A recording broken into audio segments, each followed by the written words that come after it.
नमस्ते और अस्सलाम वालेकुम दोस्तों। हम आज के इस वीडियो में बात करेंगे रजनीकांत की लेटेस्ट मूवी जो 14 अगस्त 2025 को सिनेमा थिएटर में रिलीज हुई है, उसके ओवरऑल बॉक्स ऑफिस कलेक्शन के बारे में। तो सबसे पहले मैं इस मूवी के बजट के बारे में बात करता हूं। जो इस मूवी का टोटल बजट है वो लगभग 375 करोड़ रुपए बताया जा रहा है, जो कि इस मूवी का जो बजट है, जो महंगी मूवीज है वो इसमें कहीं ना कहीं से शामिल तो कर ही लेता है। और आखिरकार इसका लंबा चौड़ा बजट ही क्यों ना हो, क्योंकि इसकी जो स्टार कास्ट है वो काफी लंबी चौड़ी है।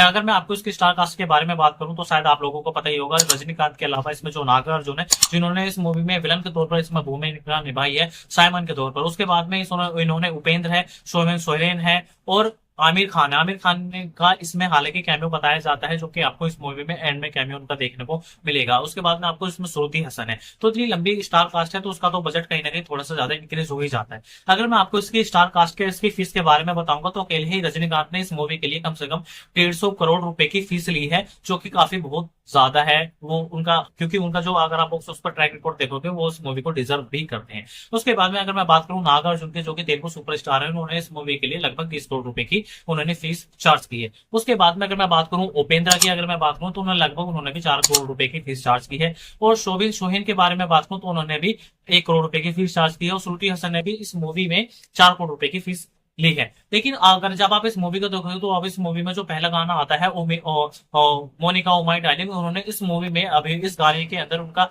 स्पेशल डांस कराया गया है पूजा हेगड़े का, जो इन्होंने इस गाने के लिए स्पेशली 3 करोड़ रुपए की फीस चार्ज की है। तो लगभग इस मूवी का जो बजट है वो लगभग अच्छा खासा इसकी स्टार कास्ट में। और इसके प्रमोशन के बारे में तो उसके प्रमोशन में लगभग 25 से 30 करोड़ जो प्रिंट मीडिया है उसमें लगभग खर्च हो चुके हैं। तो इतनी लंबी स्टार कास्ट है। उसके बाद में अगर इसमें इसके डायरेक्ट के बारे में बात करूं, जो कि लोकेश कनगराज है, जिन्होंने इससे पहले बेहतरीन और कमाल की बॉक्स ऑफिस कलेक्शन पे अच्छी फिल्में बनाई है, वो चाहे विक्रम हो, वो चाहे कैथी हो, वो चाहे लियो हो, तो इस बात की वजह से वो अपना ट्रैक रिकॉर्ड साबित कर सकते हैं। तो उन्होंने इस मूवी के लिए भी लगभग 50 करोड़ रुपए की फीस ली है।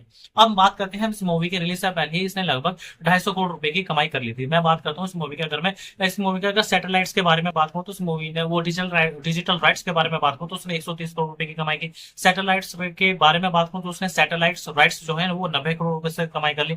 और जो इसके म्यूजिक राइट्स है, इसने उसमें म्यूजिक राइट्स से इसने 20 करोड़ रुपए की कमाई कर ली। आगे जब आप इनके तीनों राइट्स की कमाई मिला करके जब आप इसे कंपाइल करोगे तो आपको पता चलेगा इसने लगभग 240 करोड़ रुपए अपनी रिलीज से पहले ही कमा ली। जब ये मूवी 14 अगस्त को पहले दिन रिलीज हुई तो उसने ओपनिंग डे पर कम से कम 65 करोड़ रुपए से ज्यादा की कमाई की। जो उसने अपनी जो रजनीकांत की जो उनकी लास्ट मूवी थी जेलर, उसी का ही रिकॉर्ड तोड़ा था। उसने 56 करोड़ रुपए की कमाई की थी लगभग, और शायद उससे कम की कमाई की थी। और उसके बाद में जब इनकी जो लियो मूवी है, जो कि इसके जो डायरेक्टर थे वो के लोकेश कनगराज थे, उसने पहले दिन 66 करोड़ रुपए की कमाई की थी। उसका रिकॉर्ड तोड़ने से ये थोड़ा सा चूक गई। तो यानी लगभग इसने 66 करोड़ रुपए की पहले दिन इसने कमाई की। अगर इसमें लगभग इसमें डोमेस्टिक कलेक्शन के बारे में बात करूं तो उसने इंडिया के अंदर 150 करोड़ रुपए से ज्यादा की कमाई कर ली है, जिसका ज्यादातर हिस्सा वो आपको तमिल और तेलुगु फिल्म इंडस्ट्री से और बैट से नजर आएगा। इसमें बात करूं उसके वर्ल्ड वाइड कलेक्शन के बारे में बात करूं तो उसने वर्ल्ड वाइड कलेक्शन में लगभग 3 दिन के अंदर ही ऐसी तमिल पहली मूवी है जो उसने कम से कम 325 या 350 करोड़ रुपए की 3 दिन के अंदर कमाई कर ली है। दोस्तों अभी हमारी इस पे